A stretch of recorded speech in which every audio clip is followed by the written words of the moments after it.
Hello అండి, welcome back to my channel. So ఈరోజు మనము చీజ్ కేక్ అనేది ఎలా ప్రిపేర్ చేసుకోవాలో ఒకసారి చూసేద్దాము.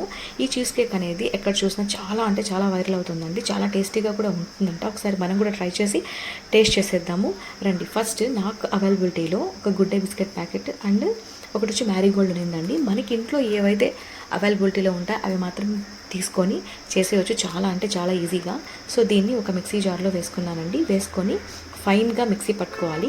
Next tiffin box cheese cake కదా మనం చేస్తున్నాము, అందుకని ఒక చిన్న బాక్స్ తీసుకున్నాను.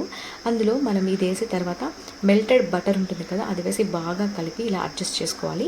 నెక్స్ట్ దీన్ని ఒక 5 to 10 minutes రిఫ్రిజిరేటర్లో పెట్టుకుందామండి. నెక్స్ట్ సెకండ్ లేయర్ కోసము 1/2 లీటర్ మిల్క్ తీసుకొని అందులో బాగా కాగిన తర్వాత ఒక నిమ్మకాయ పిండితే లేదా వెనిగర్ వేసినా మనకి ఇలాగా పాలని విరిగిపోతాయి.